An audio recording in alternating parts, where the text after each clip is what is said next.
قد نعلم إنه ليحزنك الذي يقولون فإنهم لا يكذبونك ولكن الظالمين بآيات الله يجحدون وَلَقَدْ كُذِّبَتْ رُسُلٌ مِّن قَبْلِكَ فَصَبَرُوا عَلَىٰ مَا كُذِّبُوا وَأُوذُوا حَتَّىٰ أَتَاهُمْ نَصْرُنَا وَلَا مُبَدِّلَ لِكَلِمَاتِ اللَّهِ وَلَقَدْ جَاءَكَ مِن نَّبَإِ الْمُرْسَلِينَ وَإِن كَانَ كَبُرَ عَلَيْكَ إِعْرَاضُهُمْ فَإِنِ اسْتَطَعْتَ أَن تَبْتَغِيَ نَفَقًا فِي الْأَرْضِ أَوْ سُلَّمًا فِي السَّمَاءِ فَتَأْتِيَهُم بِآيَةٍ وَلَوْ شَاءَ اللَّهُ لَجَمَعَهُمْ عَلَى الْهُدَىٰ فَلَا تَكُونَنَّ مِنَ الْجَاهِلِينَ إِنَّمَا يَسْتَجِيبُ الَّذِينَ يَسْمَعُونَ وَالْمَوْتَىٰ يَبْعَثُهُمُ اللَّهُ ثُمَّ إِلَيْهِ يُرْجَعُونَ وَقَالُوا لَوْلَا نُزِّلَ عَلَيْهِ آيَةٌ مِّن رَّبِّهِ قُلْ إِنَّ اللَّهَ قَادِرٌ عَلَىٰ أَن يُنَزِّلَ آيَةً وَلَٰكِنَّ أَكْثَرَهُمْ لَا يَعْلَمُونَ وَمَا مِن دَابَّةٍ فِي الْأَرْضِ وَلَا طَائِرٍ يَطِيرُ بِجَنَاحَيْهِ إِلَّا أَمْثَالُكُم مَّا فَرَّطْنَا فِي الْكِتَابِ مِن شَيْءٍ ثُمَّ إِلَىٰ رَبِّهِمْ يُحْشَرُونَ وَالَّذِينَ كَذَّبُوا بِآيَاتِنَا صُمٌّ وَبُكْمٌ فِي الظُّلُمَاتِ مَن يَشَإِ اللَّهُ يُضْلِلْهُ وَمَن يَشَأْ يَجْعَلْهُ عَلَىٰ صِرَاطٍ مُّسْتَقِيمٍ قُلْ أَرَأَيْتَكُمْ إِنْ أَتَاكُمْ عَذَابُ اللَّهِ أَوْ أَتَتْكُمُ السَّاعَةُ أَغَيْرَ اللَّهِ تَدْعُونَ إِن كُنتُمْ صَادِقِينَ بَلْ إِيَّاهُ تَدْعُونَ فَيَكْشِفُ مَا تَدْعُونَ إِلَيْهِ إِن شَاءَ وَتَنسَوْنَ مَا تُشْرِكُونَ۔ یہ سورہ انعام کی آیت نمبر 33 سے آیت نمبر 41 تک میں نے تلاوت کی ہے۔ اس کا خلاصہ یہ ہے کہ پیچھے مشرکین مکہ کے مختلف بیانات کی تردید اللہ تبارک و تعالیٰ نے فرمائی ہے، اور جو کچھ وہ باطل دیوتاؤں کو خدا ماننے کے لیے شرک کا ارتکاب کرتے تھے اس پر تنبیہ بھی فرمائی گئی ہے، اور رسول کریم صلی اللہ علیہ وسلم کی رسالت کا بھی اس بات فرمایا گیا۔ اسی کے ساتھ یہ بات بھی پہلے بھی آ چکی ہے اور آگے بھی آئے گی کہ مشرکین مکہ جب نبی کریم صلی اللہ علیہ وسلم سے گفتگو کرتے تھے تو رسول کریم صلی اللہ علیہ وسلم کی طرف سے جو توحید کے دلائل بیان کیے جاتے تھے یا اپنی رسالت کے دلائل بیان کیے جاتے تھے ان کا تو کوئی جواب بن نہیں پڑتا تھا، لیکن وہ فوراً مطالبہ شروع کر دیتے تھے کہ آپ اگر واقعی اللہ کے پیغمبر ہیں تو کوئی معجزہ ہمیں دکھائیے، اور معجزات بھی ان کے منہ مانگے۔ کہ کبھی کہتے تھے کہ زمین کے اندر کوئی سرنگ ایسی کھودیے کہ جس سے پتہ چلے کہ جو عام طبی حالات سے مختلف ہو، یا آپ ایک آسمان تک سیڑھی لے جائیے، وہاں جا کر ہم پتہ لگائیں کہ آسمان میں کیا ہے، وغیرہ وغیرہ۔ تو بعض اوقات رسول کریم صلی اللہ علیہ وسلم چونکہ امت کے اوپر بہت شفیق اور مہربان تھے، لہذا آپ چاہتے تھے کہ کسی نہ کسی طرح ان لوگوں کو جہنم کی آگ سے بچا کر میں ان کو جنت کی طرف لے جاؤں۔ تو یہ جذبہ آپ کے اندر موجود تھا، جس کا بار بار ذکر قرآن کریم نے فرمایا ہے کہ کیا آپ اپنی جان کو ہلاک کر لیں گے اس خاطر کہ یہ لوگ ایمان نہیں لا رہے۔ تو بعض اوقات آپ کے دل میں بھی خیال یہ پیدا ہوتا تھا، مسلمانوں کے دل میں بھی ہوتا تھا کہ جو ان کے منہ مانگے معجزات ہیں وہ ان کو دکھائی دیے جائیں تاکہ ان پر حجت تمام ہو جائے اور شاید ان کو دیکھ کر ایمان لے آئیں۔ لیکن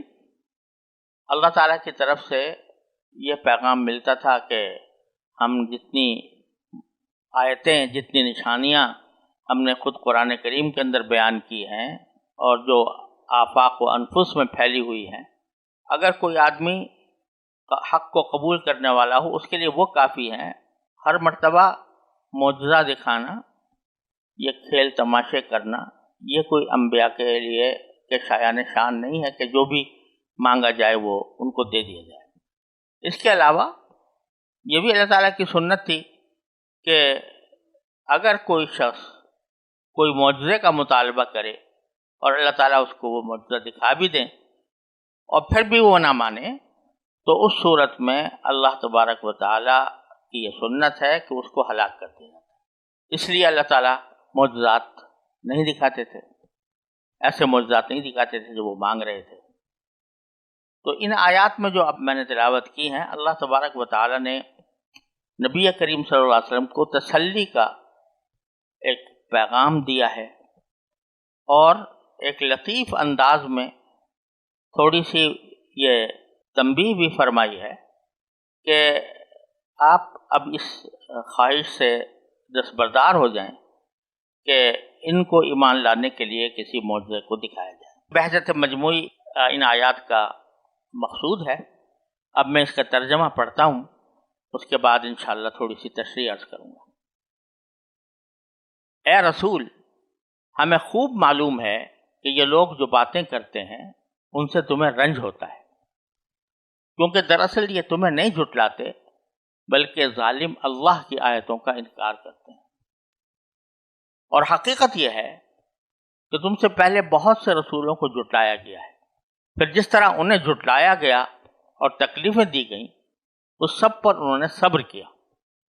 یہاں تک کہ ہماری مدد ان کو پہنچ گئی، اور کوئی نہیں ہے جو اللہ کی باتوں کو بدل سکے۔ اور رسولوں کے کچھ واقعات آپ تک پہنچ ہی چکے ہیں، اور اگر ان لوگوں کا منہ موڑے رہنا تمہیں بہت بھاری معلوم ہو رہا ہے تو اگر تم زمین کے اندر کوئی سرنگ یا آسمان میں چڑھنے کے لیے کوئی سیڑھی ڈھونڈ سکتے ہو تو ان کے پاس ان کا یہ معجزہ لے آؤ، اور اگر اللہ چاہتا تو ان سب کو ہدایت پر جمع کر دیتا، لہذا تم نادانوں میں ہرگز شامل نہ ہونا۔ بات تو وہی لوگ مان سکتے ہیں جو حق کے طالب بن کر سنیں۔ جہاں تک ان مردوں کا تعلق ہے ان کو تو اللہ ہی قبروں سے اٹھائے گا، پھر یہ اسی کی طرف لوٹائے جائیں گے۔ یہ لوگ کہتے ہیں کہ اگر یہ نبی ہیں تو ان پر ان کے پروردگار کی طرف سے کوئی نشانی کیوں نہیں اتاری گئی؟ تم ان سے کہو کہ اللہ بے شک اس بات پر قادر ہے کہ کوئی نشانی نازل کر دے، لیکن ان میں سے اکثر لوگ اس کا انجام نہیں جانتے۔ اور زمین میں جتنے جانور چلتے ہیں اور جتنے پرندے اپنے پروں سے اڑتے ہیں وہ سب مخلوقات کی تم جیسی ہی اصناف ہیں، ہم نے کتاب میں کوئی کسر نہیں چھوڑی ہے، پھر ان سب کو جمع کر کے ان کے پروردگار کی طرف لے جایا جائے گا۔ اور جن لوگوں نے ہماری آیتوں کو جھٹلایا ہے اندھیروں میں بھٹکتے بھٹکتے بہرے اور گونگے ہو چکے ہیں۔ اللہ جسے چاہتا ہے اس کی ہٹ درمی کی وجہ سے گمراہی میں ڈال دیتا ہے، اور جسے چاہتا ہے سیدھی راہ پر لگا دیتا ہے۔ ان سے کہو، کافروں سے کہو کہ اگر تم سچے ہو تو ذرا یہ بتاؤ کہ تم پر اللہ کا عذاب آ جائے یا تم پر قیامت ٹوٹ پڑے تو کیا اللہ کے سوا کسی اور کو پکارو گے؟ بلکہ اسی کو پکارو گے۔ پھر جس پریشانی کے لیے تم نے اسے پکارا ہے اگر وہ چاہے گا تو اسے دور کر دے گا، اور جن کو تم نے اللہ کے ساتھ جن دیوتاؤں کو تم اللہ کے ساتھ شریک ٹھہراتے ہو اس وقت ان کو بھول جاؤ گے۔ جیسا میں نے عرض کیا، یہ آیات کریمہ رسول کریم صلی اللہ علیہ وسلم کی تسلی کے لیے نازل فرمائی گئی ہیں۔ سب سے پہلے تو اللہ تبارک و تعالیٰ نے بڑے مشفقانہ انداز میں یہ فرمایا کہ قد نعلم انہ یحزنک الذین یقولون، ہمیں خوب معلوم ہے کہ آپ کو رنج میں ڈالتی ہیں وہ باتیں جو یہ کرتے ہیں۔ اور پھر اس کے آگے ایک جملہ یہ فرمایا کہ یہ لوگ آپ کی تکذیب نہیں کر رہے، آپ کو نہیں جھٹلا رہے، بلکہ یہ ظالم اللہ کی آیتوں کا انکار کر رہے ہیں۔ اس کے مختلف بحثیں یہاں پر کی گئی ہیں کہ ایک طرف یہ فرمایا کہ یہ آپ کی تکذیب نہیں کر رہے، پھر یہ فرمایا کہ اللہ کی آیتوں کی تکذیب کر رہے ہیں، تو دونوں میں بظاہر تضاد معلوم ہوتا ہے کہ وہ حالانکہ وہ آپ کی تکذیب کرتے تھے، لیکن آیتوں کے سیاق سے اور نبی کریم سرور عالم صلی اللہ علیہ وسلم کے طرز عمل سے جو بات زیادہ قابل قبول معلوم ہوتی ہے، جو زیادہ راجح معلوم ہوتی ہے، وہ یہ کہ آپ اللہ تعالیٰ یہ فرما رہے ہیں کہ ہمیں یہ معلوم ہے کہ تمہیں جو رنج ہوتا ہے وہ رنج اس وجہ سے نہیں ہوتا کہ تمہاری تکذیب کریں، کیونکہ تم اللہ کے لیے ہو اور تمہیں پتہ ہے کہ میری ذات کی اگر کوئی تکذیب کرے تو اس سے اتنا آپ کو رنج نہیں ہوگا، لیکن در حقیقت یہ لوگ آپ کی تکذیب کر کے اللہ کی آیتوں کی تکذیب کر رہے ہیں، اللہ کی آیتوں کو جھٹلا رہے ہیں، لہٰذا آپ کو غم ہو جانا فطری بات ہے۔ یعنی آپ کو جو غم ہو رہا ہے وہ اپنی ذات کی وجہ سے نہیں ہو رہا کہ میری ذات کو برا کہا جا رہا ہے، میری ذات کو ساحر کہا جا رہا ہے، مجنون کہا جا رہا ہے۔ آپ اپنی ذات کے بارے میں غم کرنے سے ماورا ہیں، آپ اس سے بہت بلند ہیں کہ کوئی آپ اس بات سے ناراض ہوں، اس بات سے غمزدہ ہوں کہ کوئی آپ کو برا کہہ رہا ہے۔ لیکن حقیقت میں یہ ظالم آپ کی تکذیب کر کے چونکہ اللہ کی آیتوں کا انکار کر رہے ہیں، اس لیے آپ کو غم ہوتا ہے۔ تو یہ بات ہمیں معلوم ہے۔ تو یہ بڑی مشفقانہ بات شروع میں فرمائی گئی ہے شفقت کے ساتھ کہ ہمیں آپ کے اس رنج و غم کا علم ہے، لیکن پہلے تسلی کے لیے فرمایا گیا کہ آپ کے ساتھ یہ واقعہ کوئی انوکھا نہیں ہو رہا، اس سے پہلے جو پیغمبر گزرے ہیں ان کے ساتھ بھی یہ معاملہ ہوا۔ وَلَقَدْ كُذِّبَتْ رُسُلٌ مِّن قَبْلِكَ، آپ سے پہلے بھی جو پیغمبر آئے ہیں ان کی بھی تکذیب کی گئی، ان کو بھی جھٹلایا گیا۔ فَصَبَرُوا عَلَىٰ مَا كُذِّبُوا، تو ان انبیاء کرام نے صبر کیا اس تکذیب پر جو ان کی گئی تھی۔ وَأُوذُوا، ان کو تکلیف بھی پہنچائی گئی۔ حَتَّىٰ أَتَاهُمْ نَصْرُنَا، یہاں تک کہ ان کے پاس ہماری مدد آ گئی۔ تو اسی طرح انشاءاللہ آپ کے ساتھ بھی ہوگا کہ جس طرح دوسرے انبیاء کرام کے ساتھ ہوا تھا کہ ان کو تکلیفیں بھی پہنچائی گئیں، ان کو اذیتیں بھی دی گئیں، ان کو برا بھی کہا گیا، لیکن آخر کار انجام انہی کے حق میں ہوا اور ہماری مدد آ گئی۔ وَلَا مُبَدِّلَ لِكَلِمَاتِ اللَّهِ، اور اللہ کی باتوں کو کوئی نہیں بدل سکتا۔ اللہ کی باتوں سے مراد اللہ تعالیٰ کی سنت ہے کہ آپ اللہ تعالیٰ کی سنت یہ ہے کہ شروع میں باطل کتنا ہی زور دکھائے اور اہل حق کو کتنی بھی تکلیف پہنچائے، لیکن آخر میں اللہ تبارک و تعالیٰ کی طرف سے مدد آتی ہے اور باطل برباد ہو جاتا ہے، حق غالب رہتا ہے۔ وَلَقَدْ جَاءَكَ مِن نَبَإِ الْمُرْسَلِينَ، اور آپ کے پاس پچھلے پیغمبروں کی خبریں آ ہی چکی ہیں۔ پھر آگے جو کبھی کبھی خواہش پیدا ہوتی ہوگی دل میں رسول کریم صلی اللہ علیہ وسلم کہ ان کو وہ معجزہ دکھائی دیا جائے جو وہ مانگ رہے ہیں، تو اس کے اوپر نبی کریم صلی اللہ علیہ وسلم کی اس خواہش کے اوپر ایک محبوبانہ تبصرہ فرمایا ہے اللہ تبارک و تعالیٰ نے۔ بظاہر وہ الفاظ کچھ عتاب کے سے ہیں، لیکن وہ ایک محبوبانہ عتاب ہے، ایک طرح سے ایک شکوہ ہے، ایک طرح سے تسلی کا سامان ہے۔ یہ فرمایا کہ اگر آپ کو بہت بھاری گزرتا ہے، ان کان کبر علیک اعراضہم، اگر جو کچھ یہ اعراض کر رہے ہیں، یہ ان کا منہ موڑے رہنا، یہ تمہیں بہت بھاری معلوم ہو رہا ہے۔ کبر علیک اعراضہم فإن استطعت ان تبتغی نفقا، تو اگر تم اس بات پر قادر ہو کہ زمین کے اندر جانے کے لیے کوئی سرنگ بنا دو، او سلما فی السماء، یا آسمان میں چڑھنے کے لیے کوئی سیڑھی بنا دو، تو بے شک تم ان کو یہ معجزہ دکھا دو۔ مطلب کہنے کا یہ ہے کہ یہ ساری باتیں آپ کے اپنے اختیار میں نہیں ہیں جن کا آپ سے مطالبہ کیا جا رہا ہے۔ اللہ تبارک و تعالیٰ ہی اپنی حکمت بالغہ سے یہ فیصلہ کرتے ہیں کہ آیا ان کو یہ نشانی دکھائی جائے یا نہ دکھائی جائے۔ تو آپ کو اگر زیادہ فکر ہو رہی ہے تو اب اگر آپ کی قدرت میں ہو تو بے شک دکھا دیں، لیکن اللہ تعالیٰ کی حکمت نہیں ہے کہ ان کو دکھائے جائے۔ وَلَوْ شَاءَ اللَّهُ لَجَمَعَهُمْ عَلَى الْهُدَى، اللہ چاہتا تو ان سب کو ہدایت پر جمع کر دیتا۔ سارے کے سارے انسان دنیا کے اندر جو کچھ بھی ہیں وہ سب مسلمان ہوتے اور اسلام پر کاربند ہوتے، لیکن یہ اللہ تعالیٰ کی منشا کے خلاف ہے کہ لوگوں کو حق پر مجبور کیا جائے۔ انسان کو پیدا ہی اس لیے کیا گیا ہے کہ وہ زمین میں رہتے ہوئے، کائنات میں رہتے ہوئے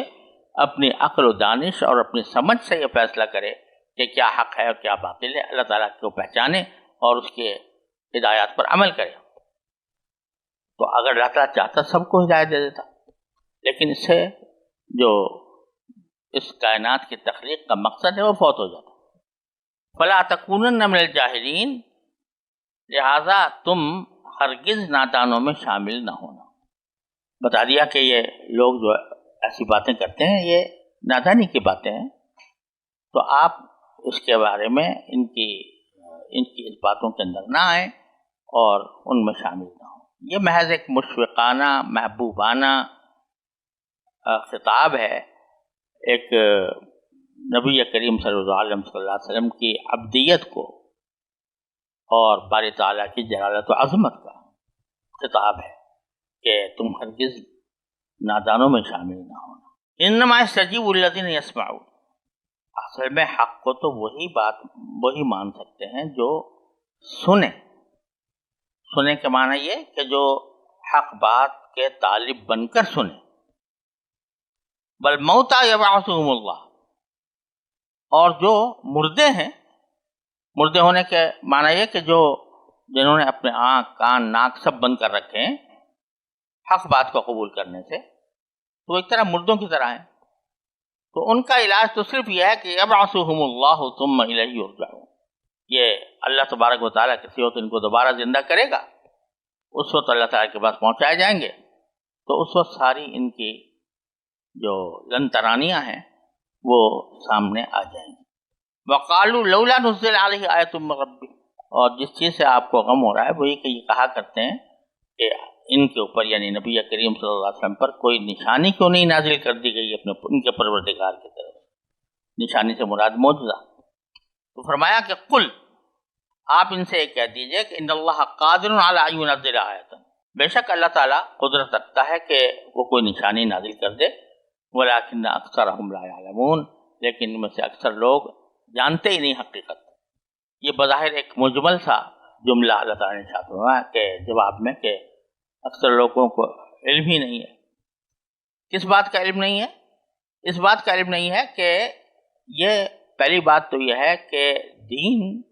کو قبول کرنا، توحید کو قبول کرنا، رسالت اور آخرت کو قبول کرنا، یہ کھیل تماشوں کے اوپر موقوف نہ ہونا چاہیے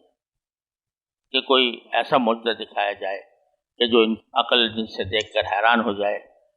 تو یہ دین محض اس طرح نہیں حاصل ہوتا کہ اس طرح کے معجزات دکھا کر لوگوں کو دین پر آمادہ کیا جائے۔ دین ایک حقیقت ہے، وہ حقیقت ایسی ہے کہ انسانی فکر کو ہر لحاظ سے قبول کرنی چاہیے، اس کو اس پر موقوف نہیں رکھنا چاہیے کہ کوئی معجزہ ان کو دکھایا جائے۔ دوسری بات یہ تو ان کو اس بات کا علم نہیں ہے، دوسرے اس بات کا علم نہیں ہے کہ اگر بالفرض ان کے منہ مانگے معجزے دکھا دیے جائیں تب بھی ہمیں تو پتہ ہے کہ یہ پھر بھی ایمان لانے والے نہیں ہیں۔ پیچھے گزر چکا ہے کہ ان کے ہاتھوں میں اگر کتاب نازل ہو کر ہم نازل کرتے ہیں اور اس کو ہاتھوں سے چھو کر یہ دیکھ لیں تب بھی ان کا ایمان لانے کا کوئی ارادہ نہیں ہے۔ لہذا ہوگا کیا کہ اگر ہم نے ان کو کوئی ان کی منہ مانگی نشانی دکھا دی اور پھر ہماری سنت کے مطابق اس کا سوا کوئی راستہ نہیں ہوگا کہ ان کو ہلاک کر دیا جائے، عذاب ان کے اوپر عذاب نازل کیا جائے۔ تو یہ ساری باتیں ان لوگوں کو پتہ نہیں ہے، اس واسطے یہ مطالبے کر رہے ہیں۔ اور حقیقت تو یہ ہے کہ اس خرق عادت والے معجزے کو دیکھنے کی کیا ضرورت ہے؟ کائنات کے اندر ہر چیز ایک نشانی ہے اللہ تعالیٰ کی، اور اس کائنات کے اندر اگر غور کریں، خود اپنے اندر غور کریں تو وہ سب انسان کا وجود ہی ایک معجزہ ہے، اور جتنی مخلوقات نظر آ رہی ہیں اس کائنات میں وہ خود بذات خود ایک معجزہ ہیں۔ تو ان کو کوئی انوکھا معجزہ مانگنے کی آخر ضرورت کیا ہے؟ چنانچہ فرمایا وَمِن دَابَّةٍ فِي الْأَرْضِ وَلَا طَائِرٍ يَطِيرُ بجناحیہ الا امثالکم، کہ زمین میں جتنے جانور چلتے ہیں، ما من دابۃ ولا طائر یطیر بجناحیہ، اور جتنے پرندے اپنے پروں سے اڑتے ہیں، وہ الا امثالکم، وہ تم جیسے ہی اصناف ہیں، تم انسان ہو، وہ جانور ہیں، کوئی جانور ہے، کوئی پرندہ ہے، کوئی درندہ ہے، یہ مختلف صنفیں ہیں، یہ بھی تم جیسی ہی ہیں۔ یعنی اگر ان کی تخلیق پر غور کرو تو جیسے انسان اپنی تخلیق پر غور کرے تو اس کو سر سے لے کر پاؤں تک ایک ایک رونگٹا اس کا گواہی دے گا کہ یہ کسی پیدا کرنے والے نے، کسی حکیم و خبیر نے اس کو پیدا کیا ہے۔ اسی طرح یہ جو پرندے اڑتے ہیں یا جو زمین پر جانور چلتے ہیں، ان کو غور سے دیکھ لو، یہ سب معجزے ہیں، سب اللہ تبارک و تعالیٰ کی تخلیق کے شاہکار ہیں، اور ان کے اندر اگر ذرا غور کر کے دیکھو تو تمہیں پتہ چل جائے گا کہ اللہ تبارک و تعالیٰ ایک ہی ہے اور اسی نے ساری کائنات پیدا کی ہے۔ اور یہاں لفظ جو استعمال کیا، زمین کے اندر جو جانور چلتے ہیں اس میں سبھی کچھ داخل ہو گیا، اس میں درندے آ گئے، اس میں چرندے آ گئے، اس میں پرندے آ گئے، اس میں حشرات الارض آ گئے، کیڑے مکوڑے آ گئے، یہاں تک کہ جراثیم آ گئے، کیونکہ وہ بھی چلتے ہیں زمین میں۔ تو ان میں سے ہر چیز کو اگر دیکھو تو اس کی تخلیق پر اگر غور کرو تو اس میں سوائے اس کے کچھ انجام نہیں ہوگا کہ بے اختیار ہی پکار اٹھو گے کہ تبارک اللہ احسن الخالقین۔ تو اس سے زیادہ اور کیا تمہیں نشانی درکار ہے؟ ما فرطنا فی الکتاب من شیء، ہم نے کتاب میں کسی چیز کی کوئی کمی نہیں، کوئی کسر نہیں چھوڑی ہے۔ اب اس کتاب سے مراد لوح محفوظ بھی ہو سکتی ہے، تو اس میں سب بھی کچھ درج ہے، اور سیاق سے یہ لگ رہا ہے کہ کتاب سے مراد قرآن کریم ہی ہے، اور مطلب یہ ہے کہ قرآن میں ہم نے نشانیوں کا ذکر اتنا تفصیل کے ساتھ کیا ہے کہ اس میں کوئی کسر نہیں چھوڑی۔ آسمان کا ذکر، زمین کا ذکر، انسانوں کا ذکر، جانوروں کا ذکر، جنات کا ذکر، یہ ساری کی ساری چیزیں ہم نے تمہیں بتائی ہیں، اس لیے بتائی ہیں تاکہ ان کی تخلیق پر غور کرو، ان کے اندر جو نظام اللہ تعالیٰ نے بنایا ہوا ہے اس پر غور کرو تو پتہ چلے گا کہ یہ کسی خدا واحد ہی کے تخلیق کے شاہکار ہیں، یہ اس میں کسی دیوتا کی کسی عمل کو کوئی دخل نہیں۔ ثم الی ربہم یحشرون، یہ ہم نے یہاں تو ان کو پیدا کیا ہی ہے، پھر آخر میں جا کر ہی اپنے پروردگار کے پاس جا کر ان کو جمع کیا جائے گا، تو تم بھی اس میں جمع کیے جاؤ گے، اور اس وقت تمہیں اپنے ان اعمال کا جواب دہ ہونا پڑے گا۔ والذین کذبوا بآیاتنا صم وبکم فی الظلمات، اور جن لوگوں نے ہماری آیتوں کو جھٹلایا ہے، اندھیروں میں بھٹکتے بھٹکتے بہرے اور گونگے ہو چکے ہیں۔ جیسے بہرا کسی بات کو سننے سے معذور ہوتا ہے، جیسے گونگا کوئی بات کہنے سے معذور ہوتا ہے، اسی طرح یہ حق کی بات کو سننے کی صلاحیت سے محروم ہو گئے اور حق بات کو زبان سے نکالنے سے محروم ہو گئے۔ وَمَن يَشَأِ اللَّهُ يُضْلِلْهُ وَمَن يَشَأْ يَجْعَلْهُ عَلَى صِرَاطٍ مُسْتَقِيمٍ، اللہ تعالیٰ جس کو چاہے گمراہ کر دیتا ہے اور جس کو چاہے سیدھے راستے پر لے آتا ہے۔ یہ مضمون پہلے بھی گزر چکا ہے، اور مطلب اس کا یہ ہے کہ جب کوئی شخص طلب حق کے ساتھ اللہ تعالیٰ سے رجوع کرے تو اللہ تعالیٰ اس کو ہدایت دیتا ہے، سیدھے راستے پر لاتا ہے، اور اگر کوئی شخص عناد اور ہٹ درمی کی وجہ سے انکار ہی کرتا رہے تو بالآخر اللہ تعالیٰ بھی اس کو گمراہ کر دیتا ہے۔ قل ارأیتکم ان اتاکم عذاب اللہ واتتکم الساعۃ اغیر اللہ تدعون، اب یہ جن چیزوں کا مطالبہ کیا کرتے تھے مشرکین، ان میں سے ایک مطالبہ اللہ بچائے یہ بھی تھا کہ آپ جس عذاب کی ہمیں دھمکی دے رہے ہیں وہ لے آئیں ہمارے سامنے، دیکھیں وہ کیسا عذاب ہوتا ہے، الیاذ باللہ۔ تو اللہ تعالیٰ فرما رہے ہیں کہ اللہ کے بندو، تمہیں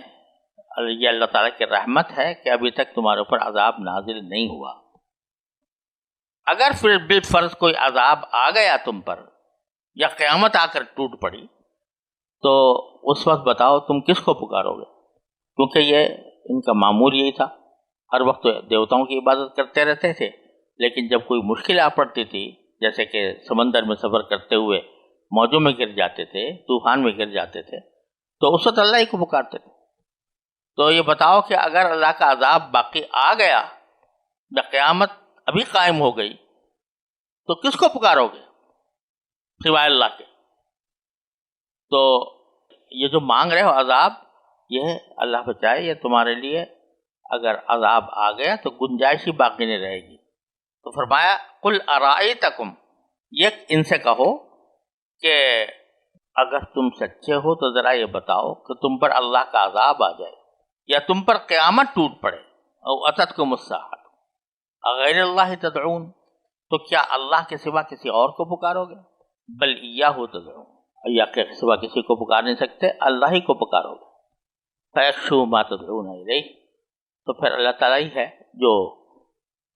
تمہاری دعا کو قبول کر کے اس عذاب کو دور کرے اگر چاہے۔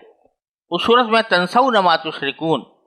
جن لوگوں کو تم اللہ کے ساتھ شریک ٹھہراتے ہو، جن دیوتاؤں کو، ان سب کو بھول جاؤ گے اور صرف اللہ ہی کو پکارو گے۔ تو عذاب آنے کے بعد اگر اللہ کو پکارو گے تو اللہ کے بندو عذاب آنے سے پہلے پکار لو اس کو اور اس کی توحید پر ایمان لے آؤ اور نبی کریم صلی اللہ علیہ وسلم کی باتوں کی تصدیق کر لو۔ وآخر دعوانا الحمدللہ۔